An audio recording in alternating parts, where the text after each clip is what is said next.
বাংলায় আপনাদের স্বাগত। সঙ্গে রয়েছে আমি শিল্পা। বিস্তারিত খবরের দিকে। অভিনব কায়দায় ভারতে ঢুকতে গিয়ে শিলিগুড়ি ফুলবাড়ি সীমান্তে গ্রেফতার এক বাংলাদেশি যুবক। ওই বাংলাদেশি যুবকের বাড়ি রংপুর জেলায়। ওই যুবকের নাম জীবন রায়। একটি ট্রাকের তলায় বসে বাংলাদেশ থেকে ভারতে চলে এসেছে ওই যুবক। তাকে আটক করেছে শিলিগুড়ির ফুলবাড়ির বিএসএফ ওই যুবককে নিউ জলপাইগুড়ি থানার পুলিশের হাতে তুলে দেয়। ভারত থেকে ভুটানের যে ট্রাক বাংলাদেশের পথ দিয়ে যাচ্ছিল, সেই ট্রাক বাংলাদেশ থেকে যখন ভারতে ফিরছিল, সেই সময় ট্রাকের তলায় বসে ওই যুবক বাংলাদেশ থেকে ভারতে ঢোকে।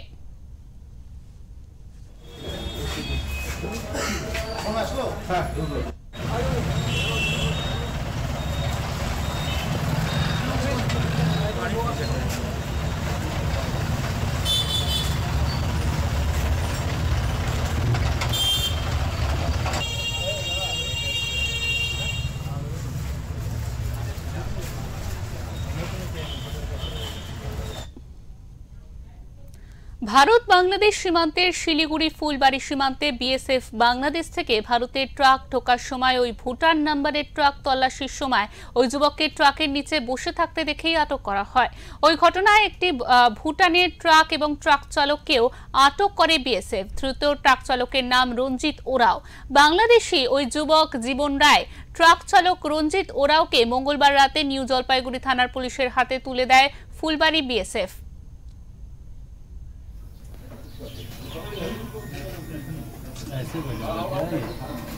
साइड से लेता हूँ साइड से लेता हूँ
আমাদের সঙ্গে ইতিমধ্যে টেলিফোন লাইনে রয়েছেন আমাদের প্রতিনিধি অরূপ পোদ্দার। অরূপ, লরির তলায় ঢুকে এক বাংলাদেশি যুবক ভারতে প্রবেশ করেছে, কি তথ্য রয়েছে এই নিয়ে তোমার কাছে বিস্তারিত জানাও।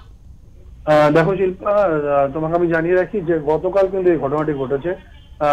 যা জানা যাচ্ছে এখন পর্যন্ত যে বাংলাদেশ থেকে বাংলাদেশে যে সমস্ত লরিগুলো যায় ভারত থেকে, সেগুলো মূলত বোল্ডার নিয়ে যায়। সেই গাড়িগুলো বোল্ডার বাংলাদেশে ফেলে সেগুলো ফেরত আসে। তো গাড়ি যাওয়ার সময় এবং আসার সময় কিন্তু বিএসএফ এর কড়া নজরদারিতেই সেই গাড়িগুলো যায়। সে গতকাল ভুটানের একটি গাড়ি যখন বাংলাদেশে গিয়েছিল, সে পাথর ফেলে সে যখন ফেরত আসছিল, সেই সময় দেখা গিয়েছে যখন সে বাংলাদেশ বর্ডার ক্রস করে ভারতে প্রবেশ করে, সেই সময় বিএসএফ এর কর্মীরা যখন সেই গাড়ি তল্লাশি করছিল, সেই সময় দেখা গিয়েছে যে গাড়ির নিচে বসে রয়েছে একটি যুবক। সেই যুবককে সেই সময় তাকে সেখান থেকে বের করে আনা হয় এবং তাকে জিজ্ঞাসাবাদ করলে দেখা যায় যে সে বাংলাদেশের নাগরিক। সে হচ্ছে বাংলাদেশ থেকে ভারতে পালিয়ে আসছে। কিন্তু তাকে জিজ্ঞাসাবাদ করলে এরপরে আরো বিশদে তাকে যখন জিজ্ঞাসাবাদ করা হয়, তখন তিনি বলে যে তার উপরে সেখানে অত্যাচার হচ্ছিল। সেই অত্যাচারের হাত থেকে বাঁচতেই তিনি ভারতে পালিয়ে এসেছে, যাতে সে প্রাণে বাঁচতে পারে। এরপর বিএসএফ এর পক্ষ থেকে গতকাল রাতেই কিন্তু সেই যুবককে সে এনজিপি থানার অধীনে পড়ে এগুলি, সেভাবে এনজিপি থানা পুলিশের হাতে তুলে দেওয়া হয়েছে। আজকে কিন্তু তাকে জলপাইগুড়ি আদালতে, এনজিপি থানার পক্ষ থেকে কিন্তু জলপাইগুড়ি আদালতে তাকে তোলা হয়েছে।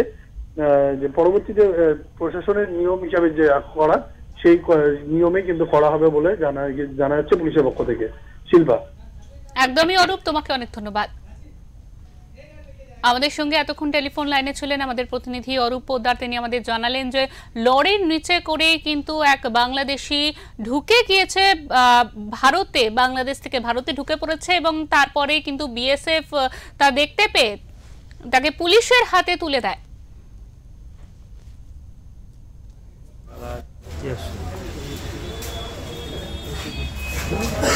এখন আসলো? হ্যাঁ ঢুকলো।